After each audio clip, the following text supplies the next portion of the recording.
Hi, my name is Sifuboggie, and welcome to the Way of Conscious Mindfulness, a weekly podcast and YouTube show where we discuss spirituality and science, balancing between health and well-being.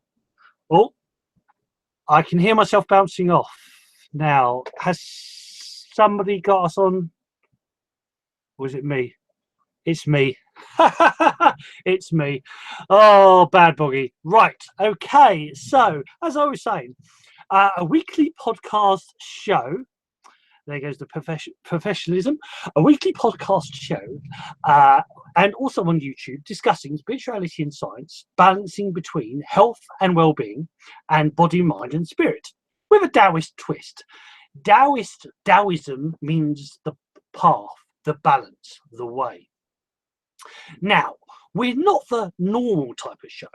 We are quite open in the way we do things. Now, each week, we either have a subject or we have a guest. Now, this week, we have a guest. And our aim, as always, is to have an open discussion and to help us all find new ways and new skills and techniques to balance our own personal Tao and way. Now, as always, we have a co-host. Now, the co-host tonight is the ever lovely, the ever wonderful, the ever mystical, the wonderful Michelle Infinity. There she is, waving away. Hello, Michelle. How are you doing tonight? I'm doing wonderful this afternoon, because I'm representing America in this. Of course. Because we're global. We are global. You know, we are global. Yeah, and it's so beautiful.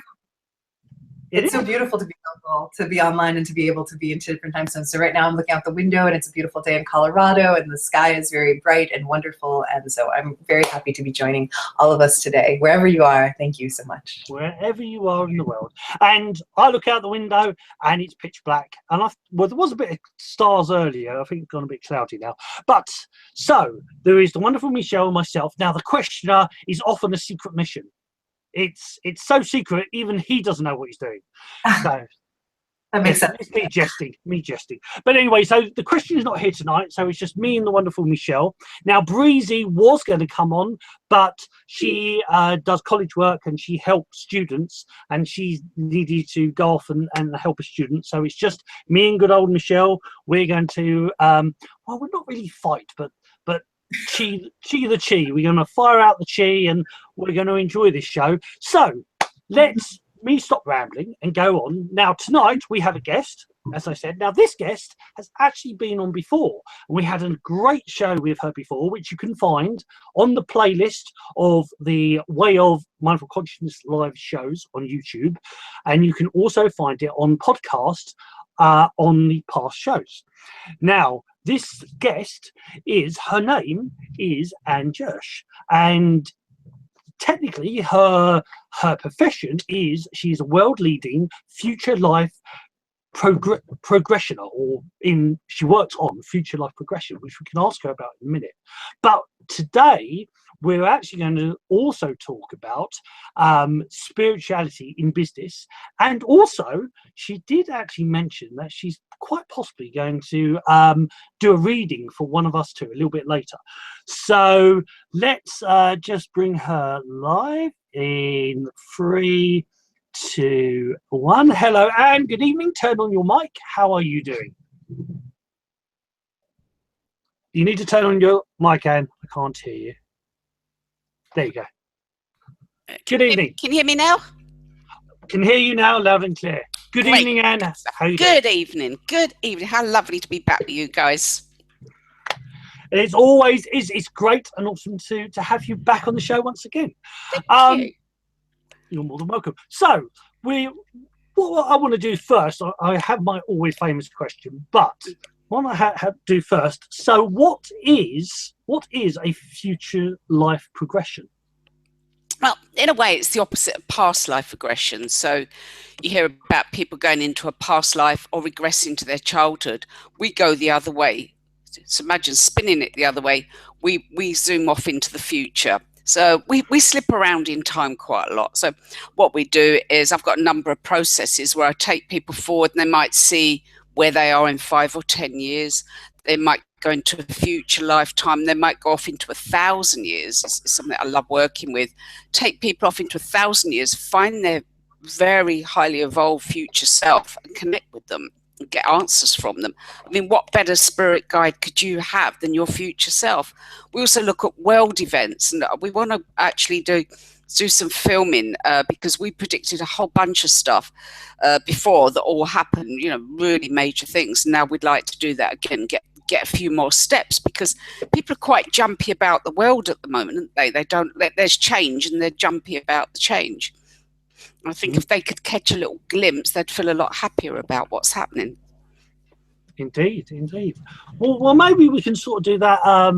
Have a look at the, exploring, either myself or Michelle, a little bit in the future, a little bit later on. We won't do it yet, but we'll do that a little bit later on, if that's okay with you. Sure. I do this all the time, and it's really quite fun to see what you'd see for yourself or the world. It's good fun.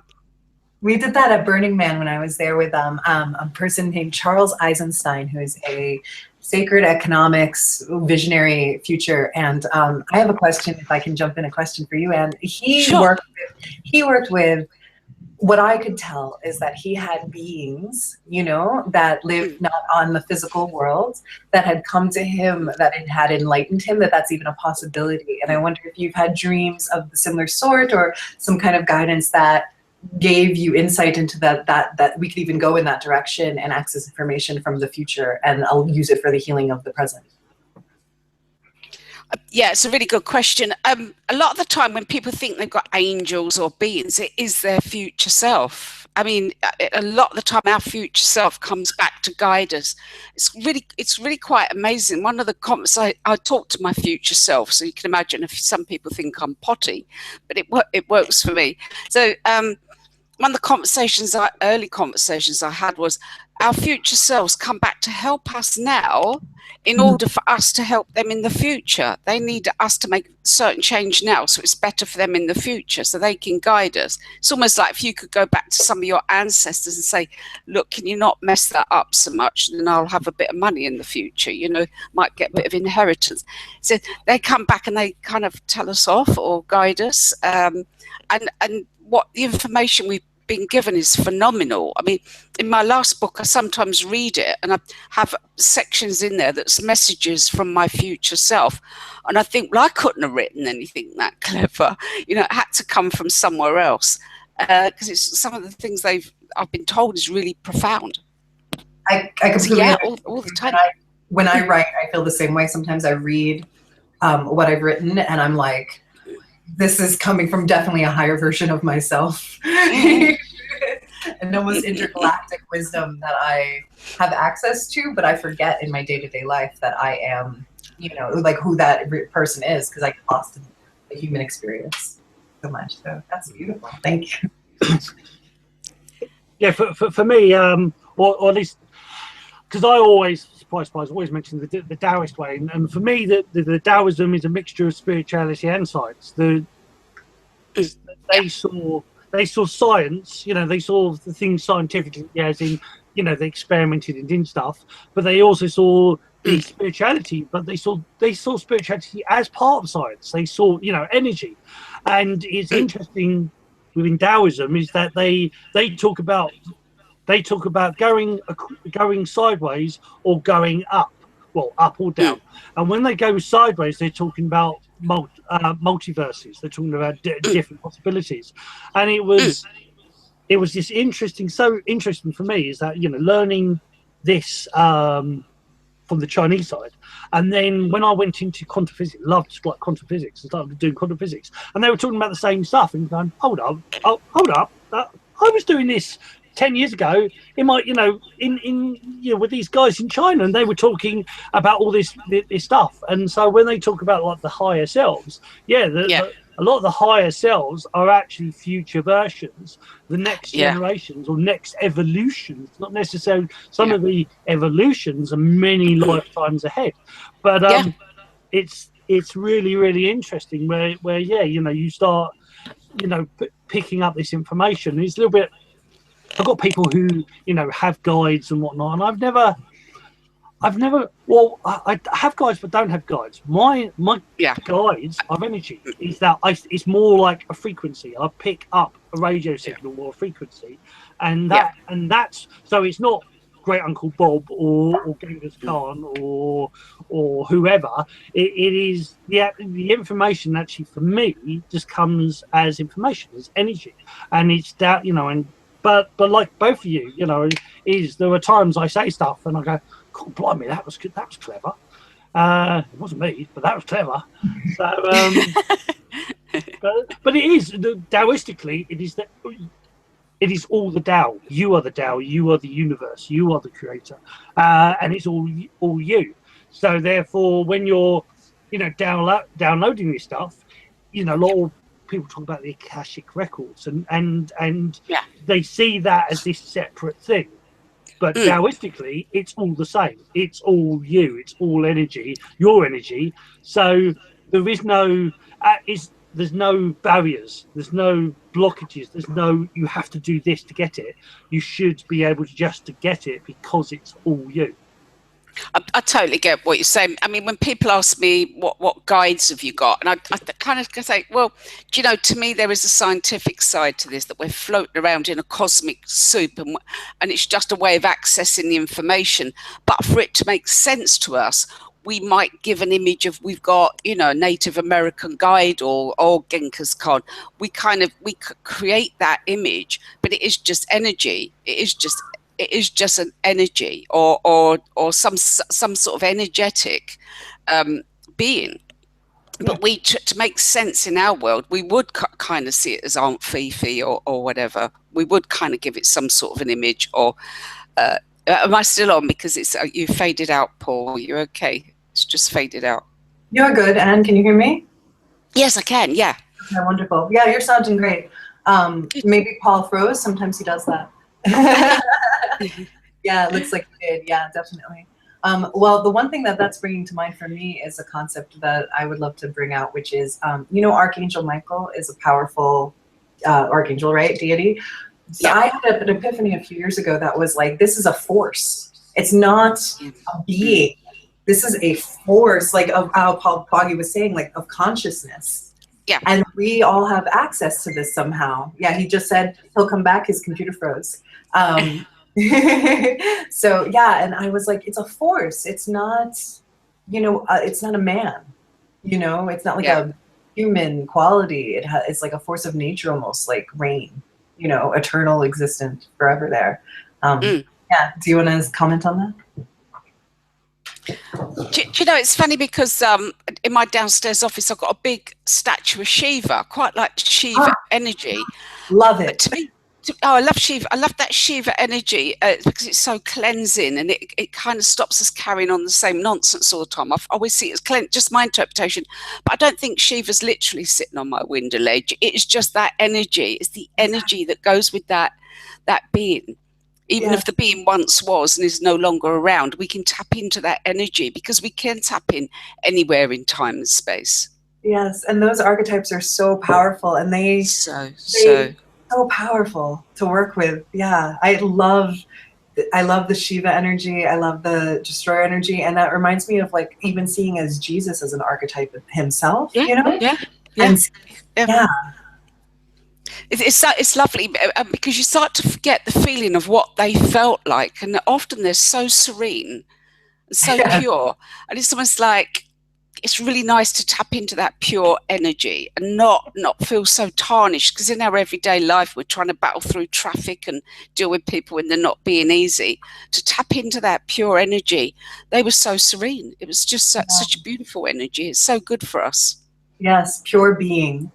It's an essence of pure being, and that we are like to be. And what you were, when you were just saying that, I was imagining like being seen by, because I've had visions of like Shiva coming to me, or even Jesus, like where you're like, where they're like introducing themselves, you know, as that purity of consciousness to you, to like show you who they are, and that you have access to them.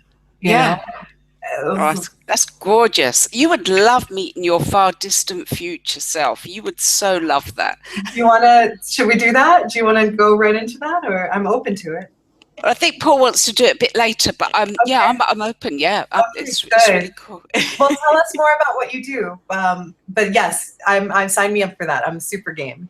Thank you for offering. I feel very blessed that you just did that. But yeah, let's hear more about your practice and what you've learned, or Shiva, whatever you want to talk about. Well, it's basically with the future life progression, it came from nowhere. I mean, I've read tarot cards. My main work was reading cards, and I've read them for 40 years. And but I was always fascinated by past life regression. But you go back 30 years, it was really hard to find a regressionist. I looked for years because you couldn't Google anybody. We didn't have computers back then. And I met a girl that had an amazing experience, and she'd lost the guy's number. Then, it just took me years. And then, funny enough, that the person that come over and blew me away was Denise Lynn. You probably know Denise Lynn. I still think she's the best. I still think she's the best with past life. And you'll find this quite funny because she came over and she did 800 people. Now, in London, to get 800 people 30 years ago to go to a past life regression event was unheard of. And there was this room full of people, and it was the most powerful expression. But it's funny because a friend of mine spoke to her some months later, and she said, at the time, I thought they hated it because everyone at the end just went, "Oh, thank you," because we're English. "Oh, thank you, thank you." And she said in America, they'll go whooping and cheering and jumping up and down and going, "Oh my God, I've had all this stuff happen." We just went, "Oh, thank you," and trotted off. And she said, "Oh, it didn't go very well there." She said about a month later, she started to get these incredible letters of people saying this is the most mind-blowing experience. And for me, it was just an incredible experience. And that was it. I thought, I have to do this. I waited all those years, and then when she showed up, I thought, this is it. But there was no training, trying to find, somebody that taught it. So I went and trained in hypnotherapy, then just wrote my own scripts and started to work with it. And I carried on doing that for 20 years. And then I had some soldiers come to see me, and they wanted past life regression. And then various things happened where we got a sense we'd known each other in a past life. So I got somebody supposedly to take us back to the past life where we'd known each other, and all three of us jumped forward and saw. This was 3 weeks before the events of September the 11th. 3 weeks before, we saw it, and we didn't know what we'd seen. We just thought we'd had a bad session. We just presumed we'd got it wrong. But we saw it in detail. We saw these skyscrapers, smoke coming out of them, people on the ground running. We knew it was America. One of the other guys just saw an American bay and said, "How can a skyline change?" But I know it's changed. And I just had loads of things going on to do with a pipeline in the Middle East. But we didn't know what we'd seen. We actually thought we just had a bad session. We just gave up and went up the pub. We went, "Well, we're giving up here.